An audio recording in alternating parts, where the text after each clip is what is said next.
안녕하세요. 최적의 CPR 교육법을 탐구한 BPM팀입니다. 발표 시작 전 먼저 질문 하나 드리겠습니다. 혹시 CPR 교육을 받으셨나요? 초중고 의무교육이니만큼 대부분의 분들이 이수하셨을 겁니다. 그럼 CPR 교육을 받으신 분들께 질문 하나 더 드리겠습니다. 혹시 전체 CPR 절차를 정확히 알고 시행하실 수 있으신가요? 저희 주변에도 대부분 CPR 교육을 받았음에도 실제 CPR 시행에 어려움을 느끼는 학생들을 보며 문제의식을 느꼈습니다. CPR은 생존율을 2배 이상 높일 만큼 중요하지만 우리나라의 CPR 시행률은 26.4%로 주요국 40% 이상에 비해 낮은 수준입니다.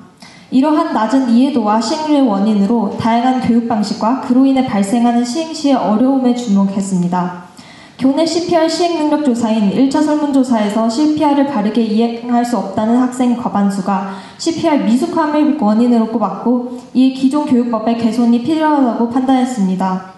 저희는 가장 많이 활용되는 3가지 CPR 교육법의 장단점을 분석하여 장점은 극대화하고 단점은 최소화한 새로운 교육법을 개발했습니다. 그리고 이 개선된 교육법이 실제로 더 효과적인지 기존 교육법들과의 비교로 탐구해보았습니다. 먼저 기존의 어떤 CPR 교육법이 효과적인지에 대해 알아보기 위해 실험을 진행하였습니다. 학교에서 기존의 CPR 교육 이수 유경험자 45명을 대상으로 교육 방식으로 가장 많이 활용되는 CPR 교육법 3가지 상황극 체험형, 모형 실습형, 그리고 영상 시청형으로 분류하여 각 교육 방식을 이수한 학생들은 CPR 수행 능력을 평가하였습니다. 먼저 학생들의 이론적 이해도를 확인하기 위해 CPR 지식 퀴즈를 실시했습니다. 심장 압박 깊이는 몇 cm인지와 같은 질문으로 퀴즈를 구성했고요. 퀴즈를 통해 학생들이 CPR의 기본 개념 그리고 절차를 얼마나 잘 이해하고 있는지 파악하고자 했습니다. CPR 지식 퀴즈 결과 학생들 간의 의미 있는 차이가 발견되지 않았습니다. 기존의 CPR 교육법들이 60%의 비슷한 수준으로 이론 학습 효과를 나타냈습니다. 그렇기 때문에 이론적 지식만으로는 실제 응급 상황에서 CPR을 얼마나 잘 수행할 수 있을지 명확히 알기 어렵다고 판단했습니다. 이런 이유로 실습평가를 추가적으로 진행하게 되었습니다. 이 실제 CPR 실습 능력을 평가하기 위해 각 프로그램별로 대표 학생 2명씩 총 6명을 선정하여 실습평가를 진행했습니다.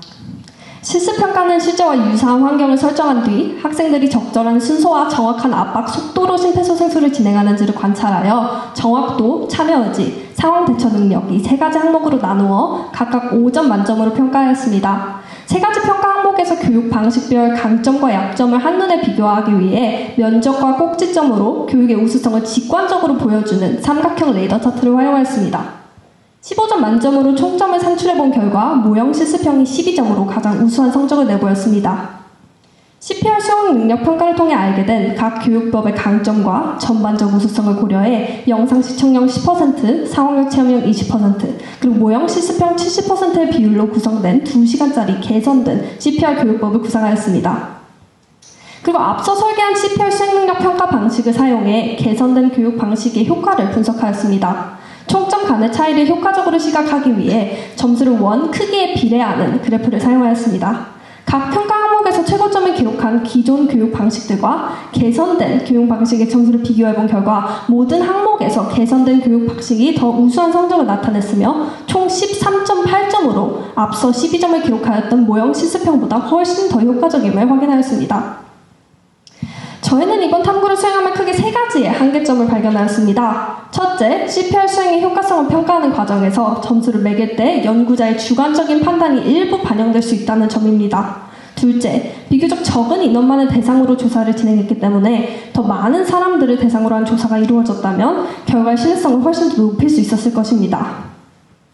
마지막으로 기존 CPR 교육법의 효과가 1차 설문조사에서 추가적으로 조사한 것과 달리 저희가 개선된 CPR 방법으로는 비교 대상을 2차 설문조사에서 조사하는 것은 교육 직후에만 이루어져 장기적인 효과는 충분히 파악하지 못하였다는 한계가 존재합니다. 저희는 본 탐구를 통해 CPR 교육 방식에 따라 수행 능력의 유의미한 차이가 발견한다는 점을 확인하였습니다. 이론적 정확도, 실습 정확도, 그리고 참여의지, 상황 대처 능력 등 다양한 항목에서 교육 방식들을 다 평가해본 결과 기존 교육 방식 중에서는 모형 실습형이 12점으로 가장 우수한 교육 방식임을 확인하였고 다음 11.5점을 기록하였던 상황극 체험형, 그리고 8.5점의 영상 시청형 순서라는 것을 알게 되었습니다. 추후 저희가 조합해본 최적의 CPR 교육 방식은 13.8점으로 가장 높은 점수를 기록하였습니다. 향후 계획으로는 본 연구를 통해 구상한 최적의 CPR 교육 프로그램을 제주 서귀포시 서부소방서에 공유를 하여 도내 CPR 교육 프로그램 개선 가능성을 더욱 탐구해볼 예정입니다. 이상 저희 발표를 마치겠습니다. 감사합니다.